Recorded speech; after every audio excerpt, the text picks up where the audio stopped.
ZEE5 ಇರುವಾಗ ನೀವು ನಿಮ್ಮ ನೆಚ್ಚಿನ ಶೋಗಳನ್ನ ಎಂದಿಗೂ ಮಿಸ್ ಮಾಡಿಕೊಳ್ಳುವುದಿಲ್ಲ. ಅದು ಸಂಪೂರ್ಣ ಉಚಿತವಾಗಿ. ನಾನು ಬಿಸ್ನೆಸ್ ಟ್ರಿಪ್ ಹೋಗ್ತಿದ್ದೀನಿ ಅಂತ ಅಗ್ರಜನ ಹತ್ರ ಸುಳ್ಳು ಹೇಳಿದ್ದೀನಿ. ಇಲ್ಲಾಂದರೆ ಅವ್ನು ನನ್ನ ಹೋಗೋಕ್ಕೆ ಬಿಡ್ತಿರ್ಲಿಲ್ಲ.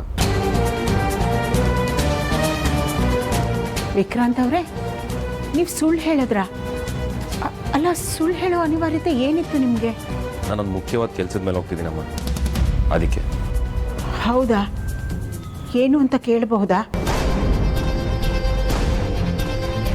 ಅಮ್ಮ, ಈ ವಿಷಯನ ನಾನು ಮೊದಲು ಅಗ್ರಜಂಗೆ ಹೇಳಬೇಕು ಅಂತ ಅಂದ್ಕೊಂಡಿದ್ದೀನಿ. ಅದಾದಮೇಲೆ ನೆಕ್ಸ್ಟೇ ನಿಮ್ಗೆ ಹೇಳ್ತೀನಿ. ನೋಡ್ತಾ ಇರಿ, ನಾನು ಈ ಟ್ರಿಪ್ ಮುಗಿಸ್ಕೊಂಡು ಬರೋಷ್ಟರಲ್ಲಿ ಏನೆಲ್ಲ ಚೇಂಜಸ್ ಆಗುತ್ತೆ ಅಂತ. ನಮ್ಮ ಮನೆ ವಾತಾವರಣನೇ ಚೇಂಜ್ ಆಗುತ್ತೆ ಅಮ್ಮ. ನಮ್ಮೆಲ್ಲರೂ ಲೈಫ್ ಸ್ಟೈಲ್ ಚೇಂಜ್ ಆಗುತ್ತೆ. ಇಷ್ಟು ದಿನ ಎಷ್ಟು ಖುಷಿಯಾಗಿದ್ವೋ ಅದಕ್ಕಿಂತ 10 ಪಟ್ಟು ಖುಷಿಯಾಗಿರ್ತೀವಿ.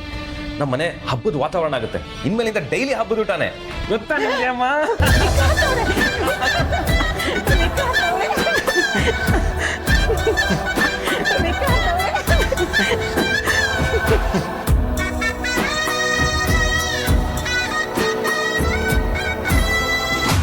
ವಿಕ್ರಾಂತ್ ಅವರೇ, ತಪ್ಪು ತಿಳ್ಕೊಬೇಡಿ.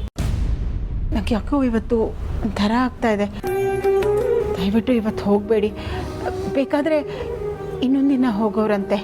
ಇಲ್ಲ ಅಮ್ಮ, ನಾನಿವತ್ತು ಹೊರಡಲೇಬೇಕು. ತಪ್ಪು ತಿಳ್ಕೊಳ್ಬೇಡಿ. ಪ್ಲೀಸ್ ನನ್ನ ಮಾತು ಕೇಳಿ, ಹಠ ಮಾಡಬೇಡಿ. ಇವತ್ತು ಒಂದಿನ ಹೋಗಬೇಡಿ. ಸಾರಿ ಅಮ್ಮ, ನಾನು ಅಗ್ರಜನ ಮಾತನ್ನ ಯಾವತ್ತೂ ಮೀರಿದವನಲ್ಲ. ಇವತ್ತು ಅವನ ಮಾತು ಮೀರಿ ಹೋಗ್ತಿದ್ದೇನೆ ಅಂದರೆ ಎಷ್ಟು ಇಂಪಾರ್ಟೆಂಟ್ ಕೆಲಸ ಅಂತ ಅರ್ಥ ಮಾಡ್ಕೊಳ್ಳಿ. ಆದರೂ ನಂಗೆ ಯಾಕೋ ನೀವು ಇವತ್ತು ಹೋಗೋದು ಬೇಡ ಅನಿಸ್ತಾ ಇದೆ ವಿಕ್ರಾಂತ್ ಅವರೇ. ಪ್ಲೀಸ್ ನನ್ನ ಮಾತು ಕೇಳಿ. ಅಮ್ಮ, ಜಸ್ಟ್ 2 ಡೇಸ್ ಅಷ್ಟೇ ಅಮ್ಮ. ಹಿಂಗೆ ಹೋಗ್ತೀನಿ. ವಿಕ್ರಾಂತ್ ಅವರೇ, ಮೆಡ್ತೋನಿ. ಓಕೆ, ಹಿಂಗೆ ಹೋಗಿ ಹಿಂಗೆ ಬರ್ತೀನಿ. ಓಕೆ, ಆಮೇಲೆ ನನ್ನ ಕೆಲಸ ನೋಡಿ ನೀವೇ ಅಪ್ರಿಷಿಯೇಟ್ ಮಾಡ್ತೀರಾ ಎಂಥ ಕೆಲಸ ಮಾಡಿದೆ ಅಂತ.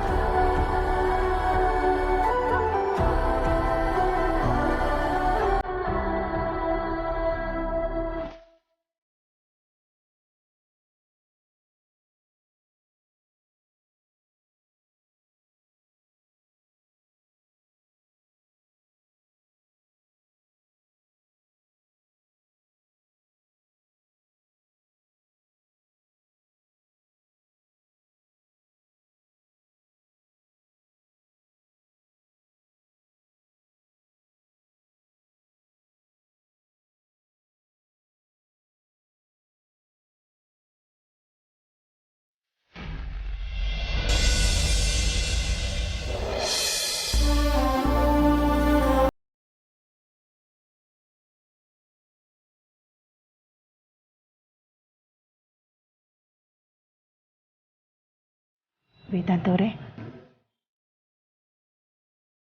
ವೇದಾಂತ್ ಅವರೇ, ಅಮೂಲ್ಯ ಅವರು ನಿಮ್ಮನ್ನ ಊಟಕ್ಕೆ ಕರೆದ್ರಂತೆ. ನೀವು ಬರಲ್ಲ ಅಂತ ಹೇಳಿದ್ರಂತೆ. ಅಮ್ಮ, ನನಗೆ ಹಸಿವಿಲ್ಲ. ಸರಿ, ಊಟ ಬೇಡ. ನಿಮ್ಗಿಷ್ಟ ಅಂತ ಬಿಸಿ ಬಿಸಿ ಉಪ್ಪಿಟ್ಟು ಮಾಡ್ಕೊಂಡು ಬಂದಿದ್ದೀನಿ, ತಗೊಳ್ಳಿ, ತಿನ್ನಿ. ಅಮ್ಮ, ಅವ್ರು ಯಾರಿಗೂ ನನಗೆ ವೆಯ್ಟ್ ಮಾಡಬೇಡಿ ಅಂತ ಹೇಳಿ. ನನಗೆ ಯಾಕೋ ಮನಸ್ಸರಿಲ್ಲ. ನನಗೆ ಊಟ ಬೇಡ, ನೀವೆಲ್ಲ ಹೋಗಿ ಊಟ ಮಾಡ್ಕೊಳ್ಳಿ. ವೇದಾಂತ್ ಅವರೇ, ನೀವು ತಪ್ಪು ತಿಳ್ಕೊಳ್ಳೋಣ ಅಂದರೆ ಏನಾಯಿತು ಅಂತ ಹೇಳ್ತೀರಾ? ಹೇಳ್ಕೊಂಡ್ರೆ ಮನಸ್ಸಿಗೆ ಸಮಾಧಾನ ಆಗುತ್ತೆ. ಏನಾಯಿತು ಅಂತ ಹೇಳಿದ್ರೆ ನನಗೆ ತೋಚಿದ್ದನ್ನು ನಾನು ಹೇಳ್ತೀನಿ. ಏನಾಯಿತು?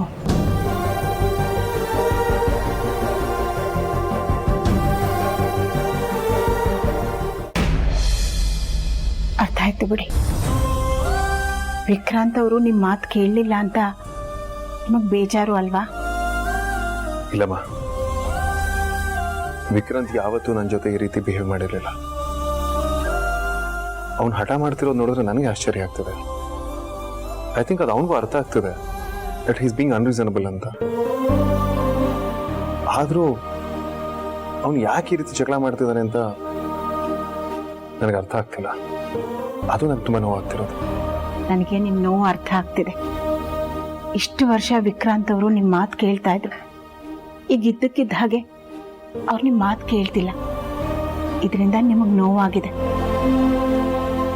ಆದರೆ ನೀವು ಒಂದು ಅರ್ಥ ಮಾಡ್ಕೋಬೇಕು, ವಿಕ್ರಾಂತ್ ನಿಮಗಿಂತ ಚಿಕ್ಕವರು ಅಲ್ವಾ? ಹಾಗಂತ ಹೀಗೆ ಕೊರಗ್ತಾ ಕೂತ್ಕೊಂಡ್ರೆ ಹೇಗೆ?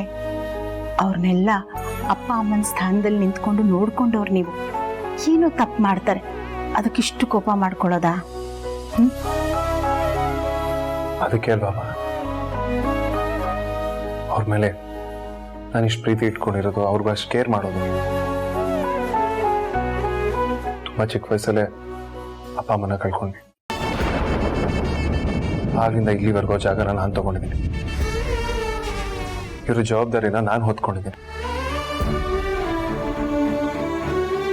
ಕಣ್ಣಲ್ಲಿ ಕಣ್ಣಿಟ್ಟು ಕಾಪಾಡ್ಕೊಂಡು ಬಂದಿದ್ದೀನಿ. ಇವ್ರಿಗೇನಾದ್ರೂ ಚೂರು ಹೆಚ್ಚು ಕಡಿಮೆ ಆದ್ರೂ ನಂಗೆ ತಡ್ಕೊಳ್ಳೋದಕ್ಕಾಗಲ್ಲ. ಯಾವಾಗಲೂ ನನ್ನ ಜೊತೆನೇ ಇರಬೇಕು, ನಗನಾಗ್ತಾ ಇರಬೇಕು, ಖುಷಿಯಾಗಿರ್ಬೇಕು, ನೆಮ್ಮದಿಯಾಗಿ ಬದುಕಬೇಕು ಅಂತ ಎಷ್ಟೆಲ್ಲ ಮಾಡ್ತೇನೆ. ಆದರೆ ಇದು ಯಾವುದು ಇವ್ರಿಗೆ ಅರ್ಥ ಆಗಲ್ಲ. ಏನಾದರೂ ಹೇಳಕ್ ಬಂದ್ರೆ ನಾವಿನ್ನೂ ಚಿಕ್ಕ ಮಕ್ಕಳು ಅಂತ ನನ್ನೇ ಪ್ರಶ್ನೆ ಮಾಡ್ತಾರೆ. ಸ್ಕೂಲು ಕಾಲೇಜ್ ದಿನಗಳಲ್ಲೂ ಏನಾದರೂ ಒಂದು ಕಿತಾಪತಿ ಮಾಡ್ಕೊಂಡು ಬರೋರು. ಆಗ್ಲೂ ಕೂಡ ಎಲ್ಲ ಸಮಸ್ಯೆಗಳನ್ನ ನಾನೇ ಮುಂದೆ ನಿಂತು ಸಾಲ್ವ್ ಮಾಡಿದ್ದೆ. ಇವ್ರಿಗೋಸ್ಕರ ನನ್ನ ಲೈಫ್ ನಾನು ತುಂಬ ಸ್ಯಾಕ್ರಿಫೈಸ್ ಮಾಡ್ಕೊಂಡಿದ್ದೀನಮ್ಮ. ಒಂದೊಂದ್ಸಲ ಅನ್ಸುತ್ತೆ ಅಪ್ಪ ಅಮ್ಮ ಬದುಕಿರ್ಬಾರ್ದಾಗಿದ್ದ ಅಂತ. ನನಗೆ ಆ ಜವಾಬ್ದಾರಿನ ಇವ್ರ ಮುಂದೆ ನಿಭಾಯಿಸಿ ಸಾಕಾಗೋಗಿದೆ.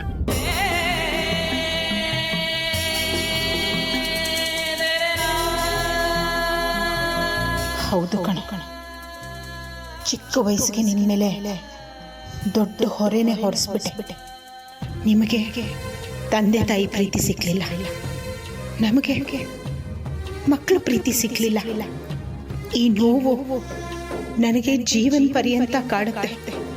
ನಾವೆಲ್ಲರೂ ತುಂಬಾ ನತದೃಷ್ಟರು ವೇದ ಅಂತ.